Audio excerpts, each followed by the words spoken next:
নমস্কার। সনাতন ধর্মকথা চ্যানেলে আপনাদের সবাইকে স্বাগত। আজ রামায়ণের অযোধ্যাকাণ্ডের ২৮তম পর্ব শুরু করব। ব্রহ্মা বিষ্ণু মহেশ্বর সর্বকালের সর্বসৃষ্টি পিতা মাতা গুরু সবাইকে প্রণাম জানিয়ে এই পাঠ শুরু করছি। ভরত সকল মুনি ঋষি এবং মায়েদের নিয়ে রামচন্দ্রের সঙ্গে বনে দেখা করতে চললেন। তাদের সঙ্গে ছিল বেশ কিছু নগরবাসী। শ্রীরামচন্দ্রের দর্শনের আবেশে সকল নরনারী এমনভাবে চললেন যেন পিপাসার্ত হস্তিনী জলাশয়ের দিকে যাচ্ছেন। রাম সীতা সমস্ত সুখ ত্যাগ করে বনে রয়েছেন এই কথা চিন্তা করে ছোট ভাই শত্রুঘ্নের সাথে ভরত পদব্রজেই চললেন। ভরতের এই প্রেম দেখে সকলে প্রীতিতে অভিভূত হয়ে গেল এবং ঘোড়া হাতি রথ থেকে নেমে পায়ে হেঁটে চলতে লাগল। তখন মাতা কৌশল্যা ভরতের কাছে গিয়ে নিজের পালকি ভরতের সামনে দাঁড় করিয়ে মধুরভাবে বললেন, বাছা, তুমি রথে উঠে এসো, তা নয়তো সমস্ত আত্মীয় স্বজন অত্যন্ত দুঃখ পাবে। তুমি পায়ে হেঁটে গেলে সকলেই পায়ে হেঁটে যাবে, এমনিতে সকলে শোকে দুর্বল হয়ে রয়েছে, তাদের হেঁটে চলার শক্তি নেই। তারপর মায়ের আজ্ঞা শিরোধার্য করে এবং মাকে প্রণাম করে ভরত এবং শত্রুঘ্ন দুই ভাই রথে চড়ে চলতে লাগলেন। প্রথম দিন তমসা নদীর তীরে রাত্রি যাপন করে দ্বিতীয় দিন গোমতীর তীরে রাত কাটালেন। কেউ দুধ খেয়ে, কেউ ফলাহার করে, আবার কিছু লোক রাত্রে একেবারেই নিরাহার অবস্থায় ঘুমিয়ে পড়লেন। ভূষণাদি এবং ভোগবিলাস বর্জন করে রামের মঙ্গলার্থে সকলে ব্রত এবং নিয়ম পালন করতে লাগলেন। সমস্ত রাত সেই নদীর ধারে বসে ভোরবেলা সেখান থেকে যাত্রা করলেন। শৃঙ্গবের দেশের কাছে এসে পৌঁছালেন তখন নিষাদরাজের সঙ্গে দেখা হলো। ভরত কি কারণে বনে যাচ্ছেন, মনে মনে কিছু গোপন দুরভিসন্ধি আছে কিনা সে জানতেই, দুষ্ট বুদ্ধি যদি না থাকে তবে তার সৈন্য সামন্ত নিয়ে কেন যাচ্ছে, বিভিন্ন ধরনের কুচিন্তা হতে লাগলো নিষাদরাজের মনে।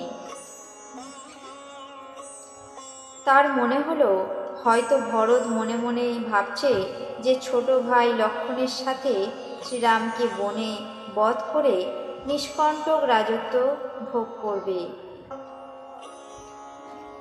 নিষাদরাজ মনে করলেন, ভরত মনে হচ্ছে রাজনীতিতে খুব একটা অভিজ্ঞ নন, আগে তো শুধু কলঙ্ক লেগেছে, এখন তো জীবন শেষ হবে।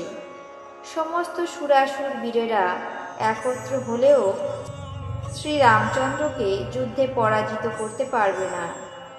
ভরত যে এমন করবে তাতে আশ্চর্যের আর কি আছে, বীজ বৃক্ষে কখনো কি অমৃত ফল ফলে? এই রকম চিন্তা করে গুহক তার জ্ঞাতিদের বললেন, সকলে সাবধান থাকো, নৌকাগুলি হস্তগত করে জলে ডুবিয়ে দাও আর পারাপারের ঘাট সব বন্ধ করে দাও। অস্ত্রশস্ত্রে সুসজ্জিত হয়ে সবাই ঘাট অবরোধ করলেন এবং মরণের জন্য তৈরি থাকো। তারা বললে, আমি ভরতের সম্মুখীন হয়ে যুদ্ধ করব, জীবন থাকতে তাকে এই গঙ্গা পার হতে দেব না। সম্মুখ যুদ্ধে মৃত্যু, তাও গঙ্গার তীরে, শ্রীরামচন্দ্রের কাজের জন্য আর ক্ষণভঙ্গুর শরীর ভরত শ্রীরামচন্দ্রের ভাই এবং রাজা, আর আমি অধম দাস, তাই অতি বড় সৌভাগ্যের ফলেই এরকম মৃত্যু হয়। আমি প্রভুর উদ্দেশ্য সাধনের জন্য যুদ্ধ করব এবং চতুর্দশ ভুবন আপনার যশে উজ্জ্বল করে দেব। শ্রী রঘুনাথের জন্য প্রাণ ত্যাগ করে দেব। আমার তো দুই হাতেই আনন্দ নাড়ু, অর্থাৎ যুদ্ধে জিতলে রাম সেবকের যশ পাব, আর যদি মরে যাই তবে নিত্য সেবার অধিকার পাব। সাধু সমাজে যাকে গুনতির মধ্যে ধরে না, আর রাম ভক্তদের মধ্যে যার স্থান নেই, সে পৃথিবীর বোঝা হয়ে বৃথায় জীবন ধারণ করে। সে মায়ের যৌবন বৃক্ষ ছেদনে কুঠার স্বরূপ। এইভাবে শ্রীরামচন্দ্রের জন্য জীবন উৎসর্গের সিদ্ধান্ত করে নিষাদরাজ বিষাদমুক্ত হয়ে সকলকে উৎসাহে উদ্দীপিত করে এবং শ্রীরামচন্দ্রকে স্মরণ করে তখনই তুনীর, ধনুক এবং বর্ম চাইলেন। তিনি বললেন, ভাইসব, শীঘ্র করো, সমরসজ্জা করো। আমার আদেশ শুনে কেউ ভয়ভীত হও না। তারপর সানন্দে বলে উঠল, নিষাদরাজ, ঠিক আছে, আপনি যা বলছেন সেই মতোই আমরা কাজ করব। তারপর নিষাদরাজকে প্রণাম করে নিষাদেরা নিজের নিজের স্থানে চলে গেল। সকলেই যোদ্ধা এবং যুদ্ধ করতে তাদের প্রচুর উৎসাহ। শ্রীরামচন্দ্রের পাদপদ্মে পাদুকা স্মরণ করে তারা সকলে তুনীর বেঁধে ধনুকে গুণ চড়ালো।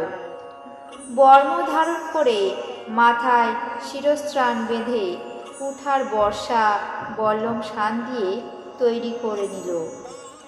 যারা তলোয়ার চালাতে অতিশয় দক্ষ, তারা তাই নিয়ে এমন লম্ফঝম্প করতে লাগলো যেন তারা পৃথিবী ছেড়ে আকাশে উড়বে।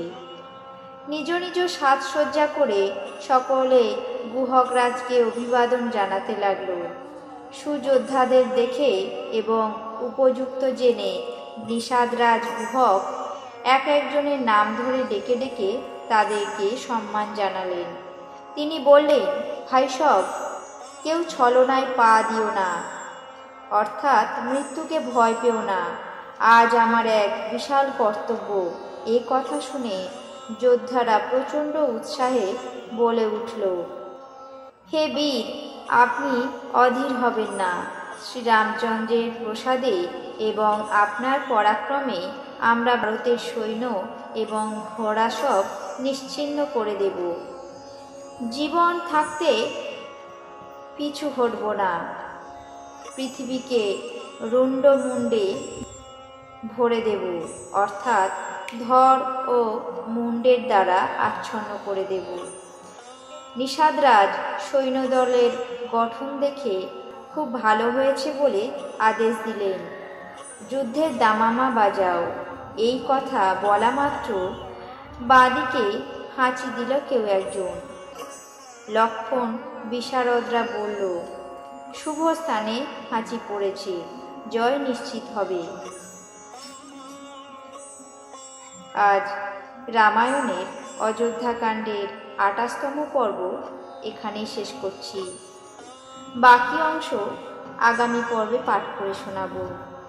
আপনাদের কেমন লাগছে তা অবশ্যই কমেন্ট বক্সে জানাবেন। চ্যানেলটিকে সাবস্ক্রাইব করবেন, লাইক করবেন, শেয়ার করবেন। ধন্যবাদ।